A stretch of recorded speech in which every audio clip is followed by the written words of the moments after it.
As a man of faith, I know that Christianity is not Christian nationalism. I oppose my faith being used to whitewash a racist, violent, and dangerous ideology.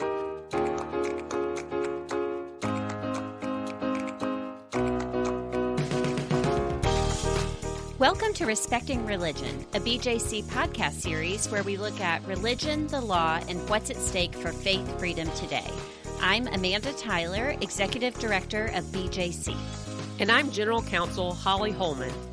Today we're reflecting on our front row seat in the House of Representatives last week on a momentous day in that legislative body's history. That's right, Holly. I was called to testify at a congressional hearing on the same day that Representative Mike Johnson was elected Speaker of the House. We could see the members heading into the House as we were leaving the House office building and walking back to our office at BJC headquarters, which is on the Senate side of the Capitol, not knowing exactly about the excitement that would unfold. And I was there to testify about our nation's bipartisan commitment to international religious freedom and the challenges we face at home and abroad. So it was interesting to be testifying on a bipartisan issue while the House was pretty divided along partisan and even intra-party lines. So today we're going to give our listeners a peek into the hearing experience and our reaction to the announcement of the new Speaker of the House on this U.S. House of Representatives-focused episode of Respecting Religion. So let me start with explaining a little bit of the behind the scenes of these hearings. In Congress, whichever party has the majority is called the majority party, and that party sets the agenda for all of the committee business. So they call the hearings, set the agendas, and then also invite their own witnesses. Then the minority party gets to invite one witness usually as their witness for the hearings as well. You know, I testified on last Wednesday, and I only got the official invitation to testify less than 48 hours before then, on Monday afternoon. I was invited by the minority side of the U.S. House Oversight Committee, and so I had a soft invitation from the staff that was working with the Democrats on that committee on Friday afternoon. But even with that, I only had about 5 days to prepare for the hearing. And I also wasn't sure, really, until we walked into the hearing room, if the hearing was going to go off as scheduled. And that's because the prior week, all of the scheduled hearings, or at least most of them, had been canceled because most of the Republicans were in their caucus meetings trying to figure out who they would nominate to be the next Speaker of the House. Yeah, it was quite the whirlwind of preparation because when you get invited to testify, you first have to prepare a written testimony, then prepare for an oral statement. But indeed, it did come to pass. And Amanda, you testified at this subcommittee hearing, the Subcommittee on National Security, the Border, and Foreign Affairs. That's a subcommittee of the House Committee on Oversight and Accountability. And the name of the hearing was Faith Under Fire, an examination of global religious persecution. And I was familiar with this committee because last December I testified for another subcommittee of the House Oversight Committee as a majority witness. I will say that the House Oversight Committee has incredibly broad jurisdiction. On its website, it describes its purview this way. It says, our primary responsibility is oversight of virtually everything government does. So pretty wide mandate there, huh? They do. So they have a wide variety of hearings. And this particular week, they wanted to focus on global religious persecution. Well, as some of you know, BJC's work is largely focused on domestic religious freedom issues, but of course we care about international issues as well. We recognize that many Americans understand religious freedom at home based on how they see America's commitment to religious freedom in our Constitution as distinct from the way that religious freedom is protected or not protected in other parts of the world. And Amanda, as BJC's been working against Christian nationalism more intentionally in the last few years, we've certainly seen a connection between our work at home and the need for leadership on the world stage. So let's talk about how it went. We headed over there, walked over with some of the other BJC staff, and went into one of these big, nice conference rooms. I think we were in the same room where you testified back in December. And yeah, after you have a little time with committee staff, and then you go get set up in front of the dais where the members sit. So why don't you describe specifically kind of what your approach to this hearing was? Well, I think the broader context of the hearing and where we are, we just acknowledge, first of all, the number of challenges that we are facing in the international community here, of course, with the war in Ukraine and also the war between Israel and Hamas. And while those particular conflicts were not the focus of the hearing, there were references to both of them for the purpose of the focus of the hearing, which was global religious persecution.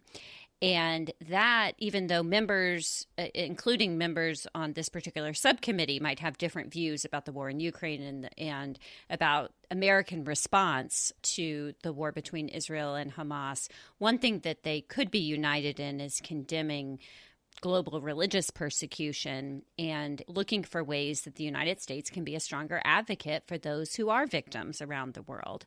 So broadly, my testimony first focused on bipartisan support for the International Religious Freedom Act, which is 25 years old. Also focused on the threat of blasphemy and apostasy laws, and specifically BJC's advocacy against these laws and the enforcement of these laws, which can often lead to religious persecution.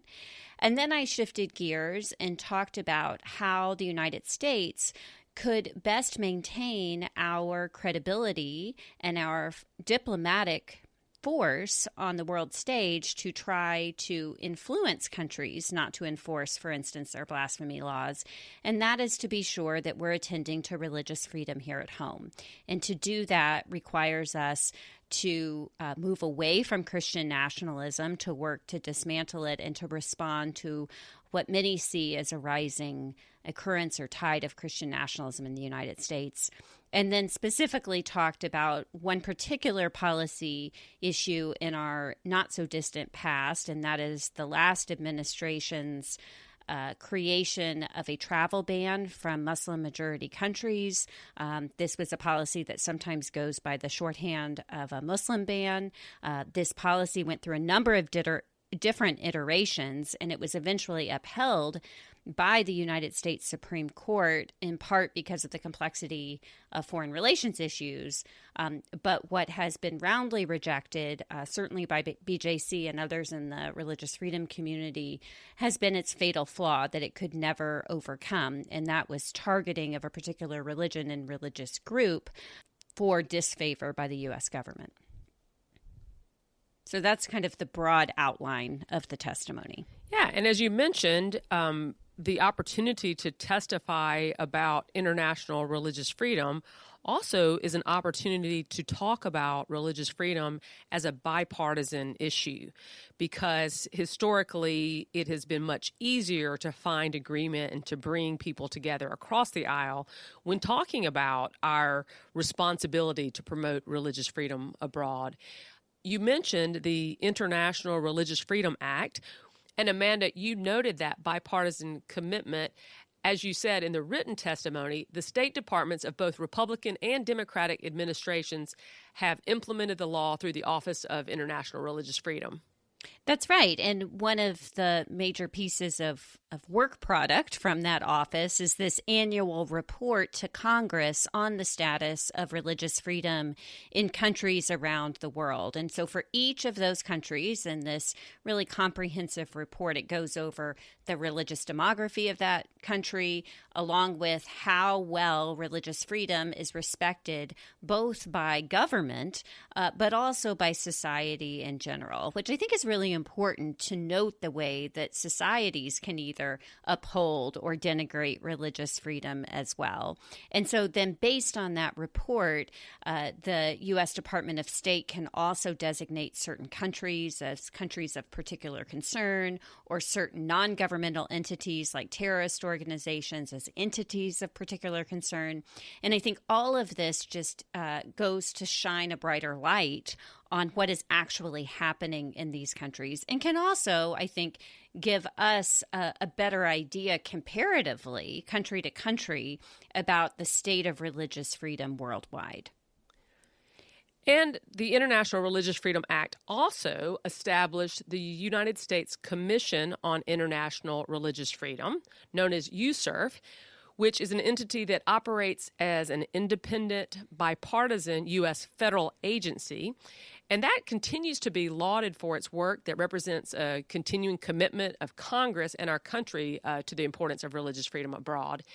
Among its important assignments, USCIRF advises Congress, engages the executive branch, and monitors religious freedom conditions abroad through research, raising public awareness of the need to end religious persecution, and really acts as sort of a public advocacy entity to really continue to shine a spotlight on problematic issues across the globe.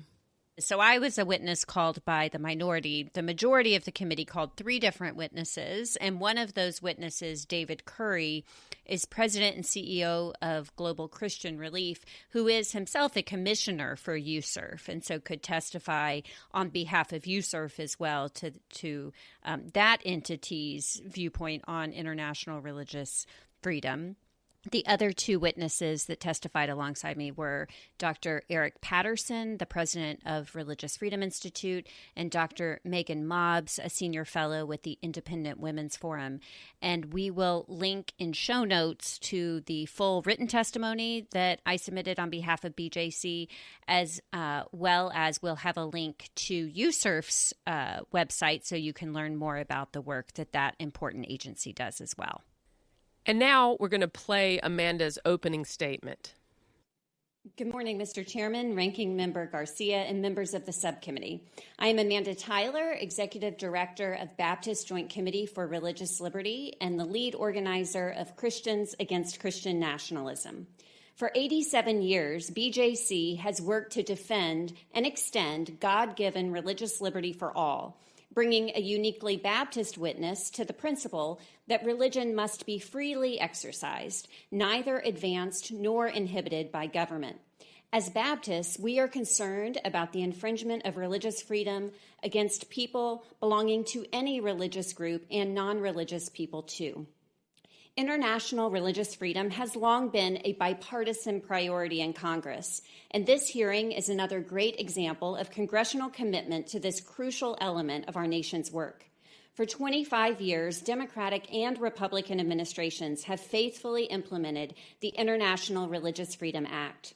We are concerned about blasphemy and apostasy laws, which stifle religious expression, undermine human rights, and foster religious intolerance, discrimination, and violence. Christians, Hindus, Jews, Muslims, and others have been fined, imprisoned, tortured, and executed for blasphemy offenses. BJC applauds both the House and Senate for passing the resolution calling for the global repeal of blasphemy, heresy, and apostasy laws in 2020. Faith is indeed under fire around the world, and the best way that we can make a difference is by not adding more fuel to the fire of religious extremism and nationalism. Instead, we should focus on being a role model to the world by ensuring the institutional separation of church and state, which protects all of us.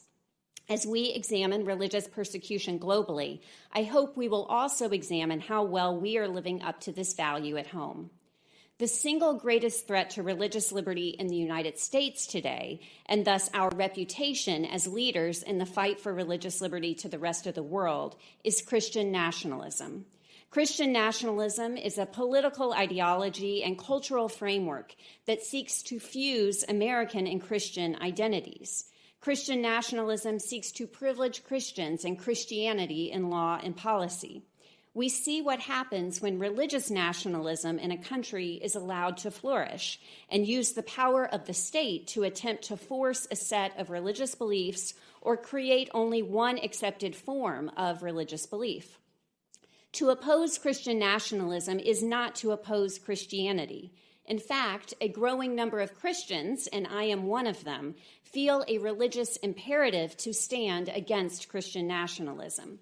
More than 35,000 Christians have signed their names to a unifying statement of principles at the heart of the Christians Against Christian Nationalism campaign, which includes this language, quote, "Conflating religious authority with political authority is idolatrous and often leads to the oppression of minority and other marginalized groups, as well as the spiritual impoverishment of religion.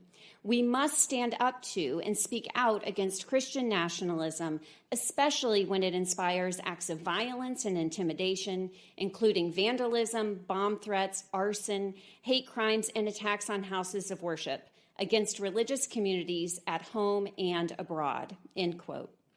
It's deeply alarming that a member of the U.S. House of Representatives openly identifies as a Christian nationalist.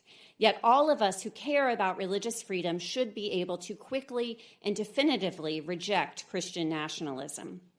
What happens abroad has an impact on the daily lives of Americans. We've sadly seen increased religious bigotry in the United States because of the war between Israel and Hamas. It's up to all of us to reject anti-Semitism and Islamophobia in all of its forms. An example of Christian nationalism and Islamophobia in law and policy is the prior administration's enactment of a series of travel bans aimed at Muslim-majority countries. On the first day of the new administration in 2021, President Biden issued a proclamation overturning the Muslim ban, stating in part, quote, "Those actions are a stain on our national conscience and are inconsistent with our long history of welcoming people of all faiths and no faith at all," end quote. BJC praised the Biden administration's decision to overturn the Muslim ban, but we also recognize that there cannot be any future attempt to ban immigrants based on their religion. This year, former President Donald Trump has stated on multiple occasions that he will reenact his Muslim ban policy if reelected. Religious freedom is at a crossroads today. Religious persecution around the world, coupled with a resurgence of Christian nationalism at home, means we must redouble our efforts to protect religious minorities and the non-religious, both domestically and globally. Thank you.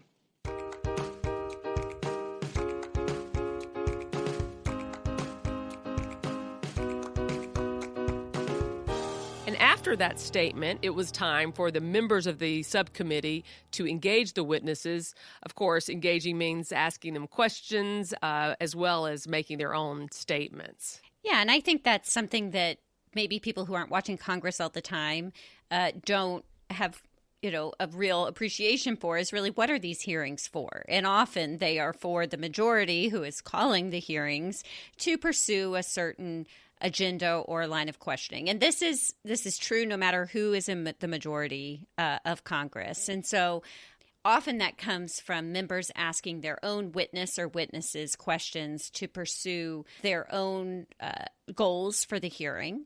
In listening to the questions from the majority to the majority's witnesses, I really saw, in addition to wanting to understand global religious persecution and the threats today, the majority, through their questioning, was making an argument that was critical of the Biden administration for some of the decisions it had made in designating certain countries as countries of particular concern, or in ways that they were protecting global religious freedom. But also as a way to try to promote religion itself as a public good, and juxtaposing that to the danger of atheism or quote-unquote wokeism, as if that is some other kind of ideology that needs to be pushed back by a greater commitment to religion. Now, obviously, particularly that second line of questioning or sense of trying to bring that meaning to this hearing was very troubling from our perspective because we see government as not having a role in promoting or denigrating religion. Instead, the government's role is to protect religious freedom and, of course, protect against religious persecution. But some of the questioning got into, I think, calling some things religious persecution that did not resemble in any way the kind of persecution that people around the world are facing when it comes to threats to their life. Yeah, I certainly saw that, an effort to put some of this domestic political division into this conversation, although I would say it was not as successful as you sometimes see in these hearings. And I would say that speaks well of the importance of this hearing and the preparation and participation of the witnesses.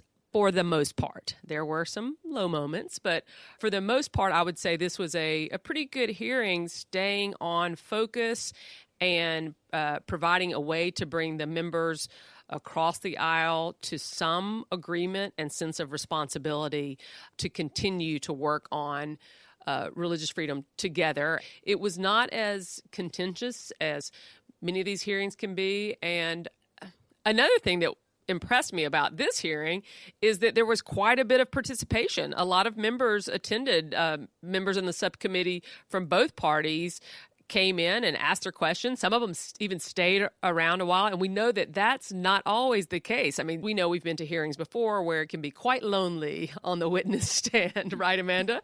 Where the witnesses outnumber the members who come to the meeting. Yeah. Exactly. You sometimes get invited to be a witness and you kind of look up and say, whose party is this? Why was I invited and no one's here to, exactly. to entertain me or to, be entertained by me? So it can be very lonely being a witness. But I had the sense, Amanda, that the members were very interested, and I think that also spoke well of the witnesses, that they had an opportunity to ask real questions and get answers. I think I counted during the time we were there that 12 members of Congress attended and spoke during the hearing.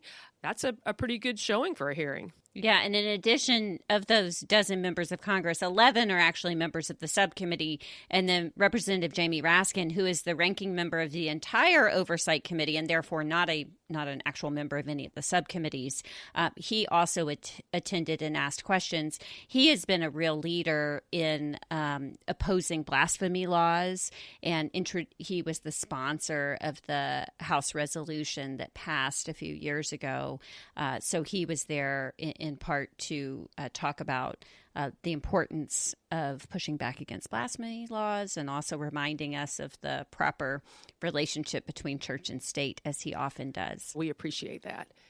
Well, one of the highlights of the hearing was an exchange between you, Amanda, and Representative Maxwell Frost, the youngest member of Congress, a newly elected member from Florida. And I think we should play that clip right now. Today, on my line, I want to focus in and hone in on religious extremism happening here in the United States domestically, because I believe it's also a very important part of this conversation. Christian nationalism is a form of religious extremism making its way into our policies and undermining our democracy. These extremist actors are co-opting the language of Christianity and religious freedom to push an undemocratic agenda that seeks the very opposite of what they claim to do. And I want to start off by saying I'm a man of faith. I was raised Southern Baptist. I love potlucks. I was in Awana. I got the Sparky Award. I was in youth band for about 10 years. This is a huge part of my life and part of the reason why I'm so passionate about it. As a man of faith, I know that Christianity is not Christian nationalism. I oppose my faith being used to whitewash a racist, violent, and dangerous ideology. Ms. Tyler, I have a few questions for you, but let's start with this. How does religion differ from religious extremism, and why is religious extremism, specifically Christian nationalism, threaten the safety and lives of people in our communities? Well, I think that religious nationalism is this tendency to merge our religious and national identities, and it can occur along a spectrum, but can also be co-opted by those in power to enforce a certain religious viewpoint on everyone else. And that's why it's such an urgent threat to religious freedom. But it is also, as you point out, an urgent threat to democracy. And it's because it is taking this increasingly violent aspect. And we saw that on January 6th in the way that Christian nationalism was used as a permission structure and as a uniting ideology for people who were here at the Capitol that day in search of a political cause that was then infused with religious fervor. And what would you say the relationship is between white supremacy and Christian nationalism? Well, Christian nationalism often overlaps with and provides cover for white supremacy and racial subjugation. That's because the Christian and Christian nationalism is not so much about theology as it is about an ethno-national identity. Yeah, and Christian nationalists have played vital roles in very violent attacks. Even recently, the killing of 11 people attending services at the Tree of Life synagogue in Pittsburgh.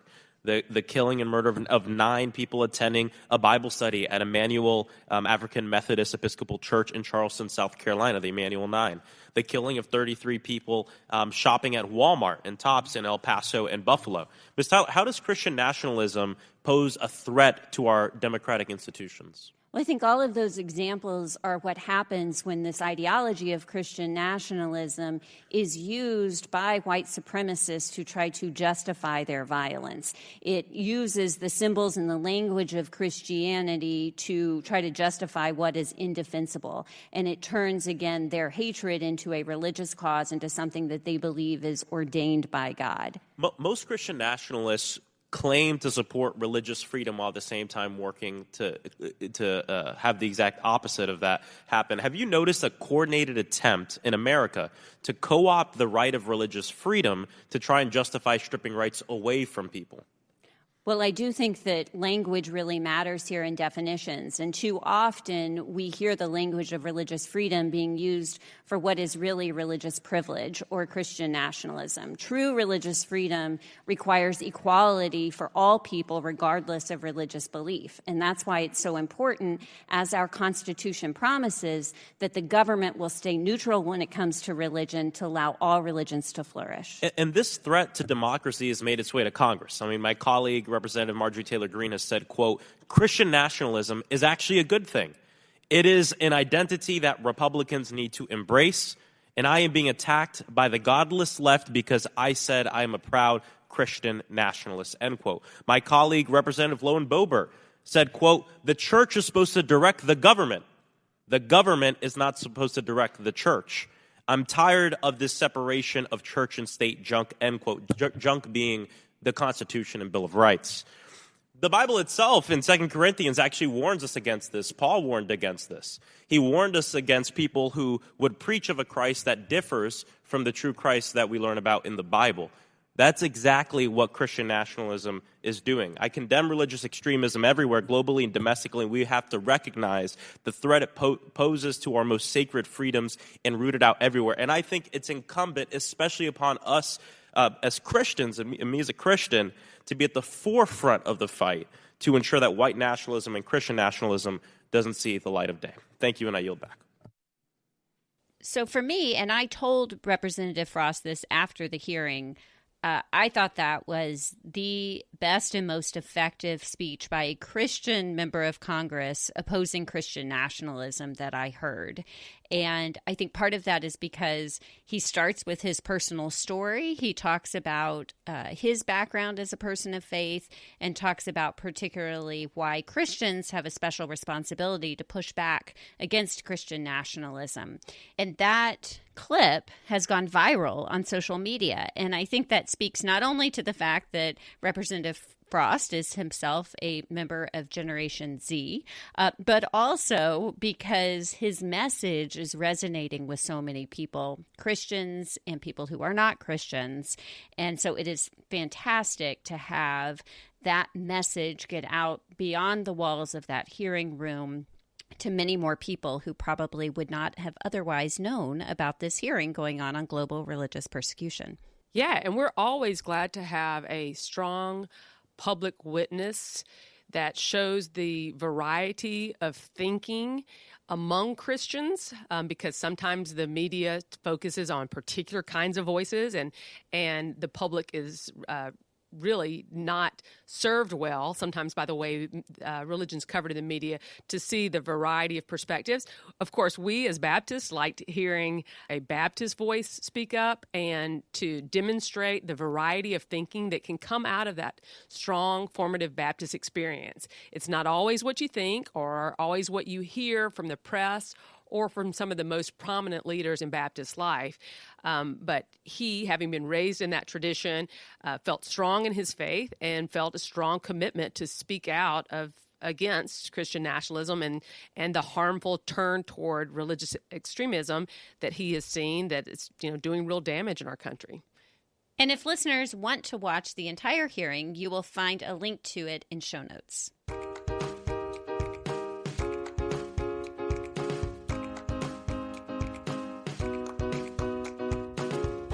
Well, since last Wednesday, among a lot of other important news, we've been busy learning about the previously little-known member of Congress from the 4th Congressional District of Louisiana, Representative Mike Johnson, the new Speaker of the House. He's from Shreveport, Louisiana, which is a part of the country that we know quite well. It's on that I-20 corridor, about halfway between Jackson, Mississippi, and Dallas, Texas. Yeah, so it seems with Representative Johnson, now Speaker Johnson, that the fifth time is a charm for Republicans this Congress. They first, of course, had Speaker Kevin McCarthy, and then Steve Scalise, Jim Jordan, and Tom Emmer all had failed bids at different parts of the process. So this was big news when they finally picked a speaker for this Congress. Very disturbing news, though, in the process were that some members of Congress were threatened, and their families were threatened at times with death by supporters of Representative Jordan. Now, Jim Jordan, of course, denied any involvement in the threats themselves, but it shows, I think, the level of political violence that we're dealing with in our country, that members of Congress would receive death threats based on who they were or were not voting for Speaker of the House. Yeah, and of course we're covering this for a couple of reasons, one of which is because all of this excitement was happening as we were in this important hearing. Actually, I was preparing for another event later in the day where I was with some other First Amendment attorneys, and one of them mentioned, oh, have you heard the news? There's a new speaker. One thing that he noted on his social media feed was how often Representative Johnson was noted because he was a, quote, Christian, unquote, lawmaker. So given our focus, of course, that piqued our interest, not only in seeing how the speaker drama played out and how it was finally ending, but we were interested in learning more about Representative Johnson and, what that means, that he was being so identified in the press as some kind of Christian leader among lawmakers. Well, and as we learned more, unfortunately, we learned a lot of concerning things about the new Speaker of the House. First, that he has engaged in a lot of election denialism. Representative Johnson promoted the false claims that the 2020 election was stolen. He repeated the discredited claims about election interference, bragged about being in touch with then President Trump, created talking points for his House Republican colleagues, and led the House Republicans' amicus brief to the Supreme Court supporting the last-ditch effort to get the court to step in and overturn the election. So considering the continuing threats to democracy and to these false claims of election fraud or irregularity, it is concerning that he is now the Speaker of the House. It was immediately noteworthy that he comes from what could be described as the extreme MAGA wing of the party, and that he's someone who has very little experience. He is a fourth-term congressman who has never chaired a House committee, although he has chaired a Republican study committee. And I think when you are, kind of what's known as a backbencher in Congress, you can tend to be more extreme in your views. But when you come into leadership, you have to govern with Democrats. And He voted against the bipartisan bill that kept the government open just a few weeks ago. Of course, that vote that kept the government open eventually led to the ouster of Speaker McCarthy. But now Speaker Johnson is supporting a continuing resolution that would keep the government open until January 15th if they are unable to pass all the funding bills before the deadline. So it'll be interesting to see how he navigates this new role, given his earlier votes and his identification as a more extreme member of the party. And for BJC particularly, we are concerned with what his leadership means in the ongoing struggle against the influence of Christian nationalism, both on religious freedom for all Americans and for our democracy. We learned early on that he is a fan and student and a promoter of the work of David Barton, one of the most significant purveyors of Christian nation mythology. And then there was his initial statement after being elected. We're going to play that in a minute, but let me just be clear that it is a core value of BJC that people of all faiths and none have the right and responsibility to participate in our democracy. And that means including as elected officials. There are many deeply religious members of Congress and serving our country in all different kinds of positions. And there are a wide variety of ways that people can express their personal religious background, their history, their beliefs, and their commitment, and many ways that they can do that while also being very clear to support religious freedom for all and to uphold our constitutional tradition that protects people of all faiths. I say that as we play this clip and get just a little feel for Representative Johnson and how he talks about his faith. I want to tell all my colleagues here what I told the Republicans in that room last night. I don't believe there are any coincidences in a matter like this. I believe that Scripture, the Bible, is very clear that God is the one that raises up those in authority. He raised up each of you, all of us. And I believe that God has ordained and allowed each one of us to be brought here for this specific moment in this time. This is my belief. I believe that each one of us has a huge responsibility today to use the gifts that God has given us to serve the extraordinary people of this great country, and they deserve it, and to ensure that our republic remains standing as the great beacon of light and hope and freedom in a world that desperately needs it. Well, we agree that we hope that the United States will be an example to the world on what freedom and justice can look like, and we have a lot to live up to meet that goal, I think. But the other comments that he made about his personal beliefs about how God had placed not just him in that role, but everyone else, I found that language very heavy-handed, and it, raised the question for me about, what about all of the lawmakers there who don't share his beliefs? It felt very exclusive in that way, and was at odds with what I would hope he would have in that moment, and that is a desire to unify what has been a really fractious House of Representatives and even his own party. And so I told Newsweek, and we'll link to the story that Newsweek put out, but I reacted this way. I said, in his first act as Speaker, Johnson claimed God gave each member of the U.S. House authority. As a Christian, I reject Christian lawmakers using language that alienates and excludes lawmakers and Americans of different faiths from the political process. While it is common for people of faith to feel called to their vocations, Americans dedicated to religious freedom for all are understandably alarmed by elected officials claiming to be God's chosen. Many news outlets covered this aspect of the day's events, and you can see extensive coverage over at Word and Way by Brian Kaler and Jeremy Fusey. They covered this in their newsletter called A Public Witness.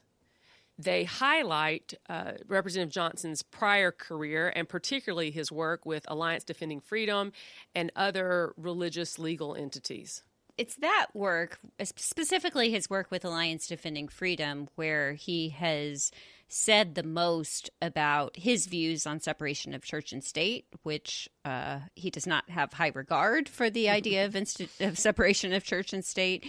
And, of course, that would be very concerning to us, Holly, to dispute what we feel is that really foundational idea of how we best protect religious freedom in this country. And so when you add that with his Christian nation mythology ideas, we have I think, a very troubling recipe for what it might look like to have even more Christian nationalism coming directly from the Speaker of the House. Yeah, and that's a prominent enough part of his resume that we were contacted by the media, both Newsweek and the AP, for some comment. And that was particularly fitting since you had been testifying earlier that day about the problems with Christian nationalism in this country. You mentioned Newsweek earlier, but here's what you told Associated Press. Quote, Speaker Mike Johnson has an obligation to serve all Americans, people of all faiths, and non-religious Americans. Speaker Johnson's long track record of denying the institutional separation of church and state and promoting the myth that we were founded as a Christian nation makes me doubt that he will be able to govern in a way that honors the U.S. Constitution's promise of religious freedom for everyone. Johnson's brand of Christian nationalism is bad American history and a betrayal of the historic Baptist commitment to religious freedom. And I think it was important, Amanda, that you called that out because as people want to find out what kind of Christian this representative is, if that's a big part of his biography, they will quickly see that he is a Southern Baptist and often speaks talking about his Baptist faith. And a lot of his comments really are at odds with that Baptist distinctive. Baptists who disagree on a lot of things often claim agreement on, and that is a commitment to God-given religious freedom. Yeah, I wish he would read some other Baptist historians like Buddy Sheridan to learn a little bit more about how Baptists for centuries have stood up for the institutional separation of church and state. I think that is more faithful to the Baptist movement. And I think it's important that Baptists kind of point that out as places that we depart from his particular way of being Baptist and his particular brand of Christian nationalism.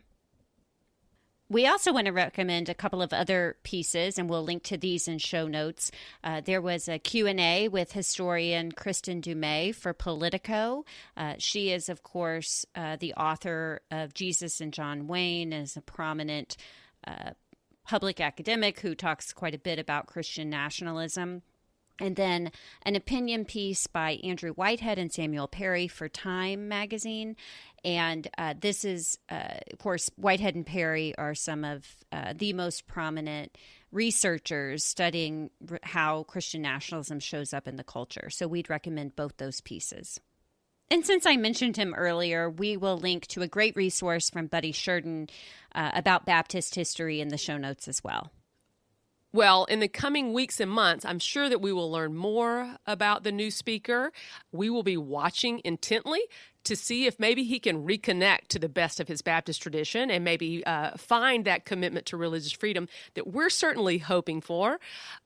We did mention what we fear is that he aligns more closely with groups like ADF, the Alliance Defending Freedom. And since we mentioned that briefly, his connection as a former lawyer working with them, we'll also link to the recent New Yorker piece by David Kirkpatrick that really digs into the Alliance Defending Freedom, its history, its current work, and its impact on the law of religious freedom.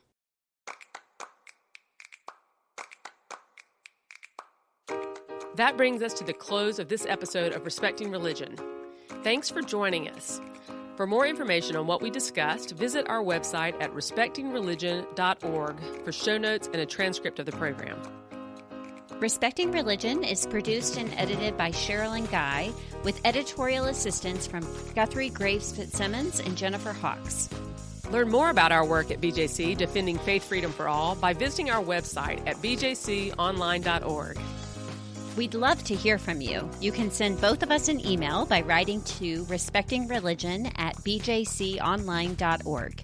We're also on social media at BJC on the Hill, and you can follow me on X, which used to be called Twitter, at Amanda Tyler BJC. And if you enjoyed the show, share it. Take a moment to leave us a review or a 5-star rating to help others find it. We also want to thank you for supporting this podcast. You can donate to these conversations by visiting the link in our show notes. Join us on Thursdays for new conversations respecting religion.